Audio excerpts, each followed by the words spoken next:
ಆತ್ಮೀಯ H16 news ಅರ್ಥಾತ್ ಸೀತಾರಾಮ್ ನ್ಯೂಸದ ವೀಕ್ಷಕರೇ, ನಾನು ನಿಮ್ಮವ ಎಂ ಆಯುಧ ಮಲ್ಲಪ್ಪ ಜೊತೆವ.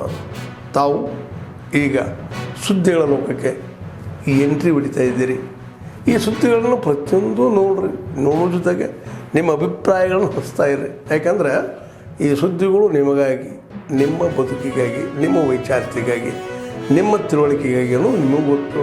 ಜೊತೆಗೆ ನಮಗೂ ನಿಮ್ಮೊಂದಿಗೆ ಇದೊಂದು ಮಾತಾಡುವಂಥ ಜೊತೆಗೆ ಸುದ್ದಿಗಳನ್ನು ಬಿಡುವಂಥ ಕೆಲಸ.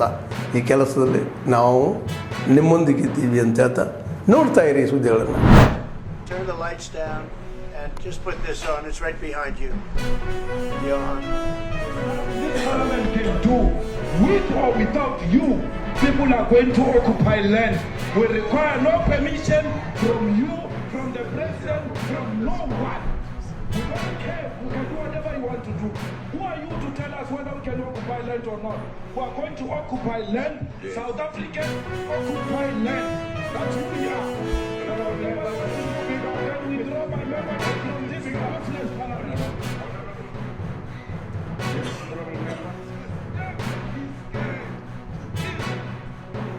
A revolution demands that at some point there must be killing, because the killing is part of the revolution act.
ಅದು ಸದ್ಯಕ್ಕೆ ಹೋಗಲ್ಲ, ಅದೇನು ಜಾಗ ಇಲ್ಲ ಹೋಗಲ್ಲ.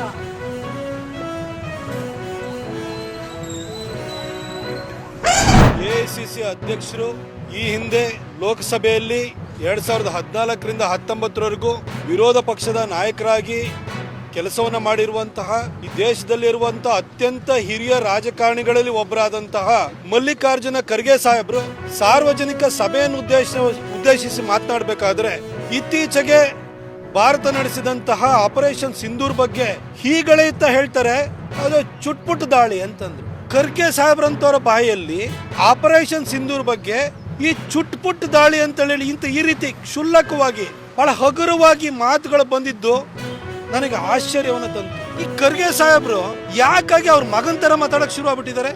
ಅಥವಾ 2009ರಲ್ಲಿ ಡೆಲ್ಲಿಗೆ ಹೋದ ನಂತರ ಆ ರಾಹುಲ್ ಗಾಂಧಿ ಜೊತೆ ಇದ್ದು ಇವರಿಗೂ ಕೂಡ ಆ ಪಪ್ಪು ಮನಸ್ಥಿತಿ ಬಂದ್ಬಿಟ್ಟಿದೆಯಾ ಅಂತ ನನಗೆ ಆಶ್ಚರ್ಯ ಆಗ್ತಾ ಇದೆ ಮತ್ತು ಅನುಮಾನನೂ ಕಾಡ್ತಾ ಇದೆ. ಯಾಕಂದ್ರೆ ಖರ್ಗೆ ಸಾಹೇಬ್ರ ಬಾಯಲ್ಲಿ ಇಂಥ ಮಾತುಗಳು ಬರಬಾರ್ದಿತ್ತು. ಬಹಳ ಹಿರಿಯ ರಾಜಕಾರಣಿ, ಅನುಭವಿ ರಾಜಕಾರಣಿ, ಅವ್ರ ಬಾಯಲ್ಲಿ ಚುಟ್ಪುಟ್ಟನ್ನ ಮಾತು ಬರ್ತಾ ಇದೆ ಅಂತಂದ್ರೆ ಒಂದು ಅವರ ಮಗನ ಥರ ಅವ್ರು ಮಾತಾಡೋಕೆ ಶುರುವಾಗಿದ್ದಾರೆ.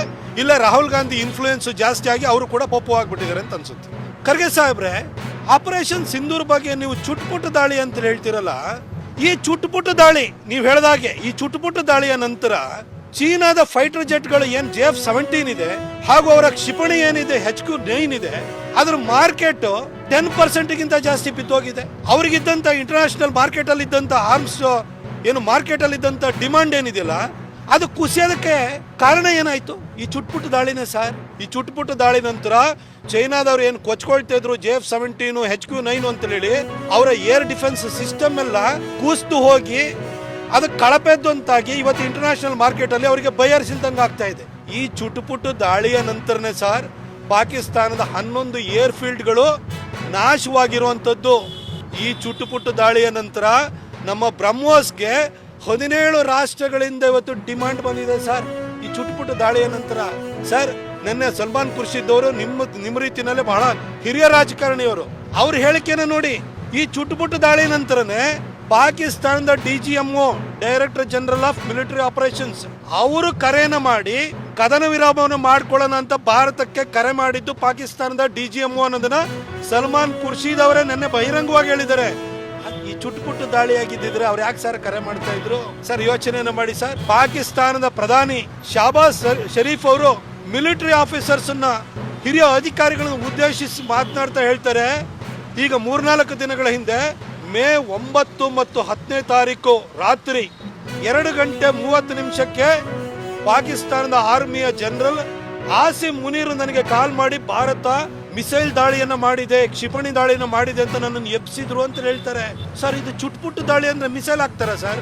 ನಿಮ್ ಕೈಲಿ 2008ರ ಮುಂಬೈ ಅಟ್ಯಾಕ್ ನಂತರ ಚುಟ್ಪುಟ್ಟು ದಾಳಿ ಬಿಡಿ ಹುಲ್ಕಡ್ಡಿನೂ ಎತ್ತಲಿಲ್ಲ ಸರ್. ಆದ್ರೆ ಆಪರೇಷನ್ ಸಿಂಧೂರ್ ಬಗ್ಗೆ ನೀವು ಚುಟ್ಪುಟ್ಟು ದಾಳಿ ಅಂತ ಹೇಳ್ತಿರಲ್ಲ, ನೀವು ಮೋದಿ ಅವರ ಮೇಲಿರುವಂತ ಮತ್ಸರ ದ್ವೇಷಕ್ಕೆ ಸೇನಾ ಪಡೆಗಳ ಸಾಮರ್ಥ್ಯವನ್ನೇ ಪ್ರಶ್ನಿಸುವಂತಹ ಸಣ್ಣತನವನ್ನು ತೋರ್ತಿದ್ದೀರಲ್ಲ ಸರ್, ಇದು ಸರಿನಾ ಸರ್? ನಿಮ್ಮ ಸ್ಟೇಚೂರಿಗಾದ್ರೂ ಇದು ತಕ್ಕದು ಅಂತ ಅನ್ಸುತ್ತಾ ಸರ್? ಆದ್ಮೇಲೆ ಎಲ್ಲ ಸುದ್ದಿಗಳನ್ನು ನೋಡಿದ್ರಲ್ಲ, ಏನು ಅನಿಸ್ತು ನಿಮಗೆ? ಇದರಲ್ಲೇ ನಿಮ್ಗೆ ಲೈಕ್ ಆಗಿರ್ಬೋದು, ಡಿಸ್ಲೈಕು ಆಗಿರ್ಬೋದು, ಕಾಮೆಂಟ್ ಬೇಡಪ್ಪ ಅಂತೂ ಅನಿಸಿರ್ಬೋದು, ಕಾಮೆಂಟ್ ಮಾಡಬೇಕಪ್ಪ ಅನಿಸ್ಬೋದು, ಶೇರ್ ಮಾಡಬಾರ್ದಪ್ಪ ಅನಿಸಿರ್ಬೋದು, ಅದು ಮಾಡಬೇಕು ಅನಿಸಿರ್ಬೋದು. ಏನಾದರೂ ಆಗಲಿ ಶೇರ್ ಮಾಡ್ತಾಯಿರಿ, ಈ ನ್ಯೂಸ್ಗಳನ್ನ ಹಂಚ್ತಾ ಇರಿ, ಜೊತೆಗೆ ಇದಕ್ಕೆ ಸಬ್ಸ್ಕ್ರೈಬ್ ಆಗ್ತಾಯಿರಿ ಅಂತ ಹೇಳ್ತಾ H16 ನ್ಯೂಸ್ ಅರ್ಥಾತ್ ಹೇ ಸೀತಾರಾಮ್, ಇದು ಸತ್ಯದ ಕೈಗೆ ನಡಿ. ವಂದನೆಗಳು.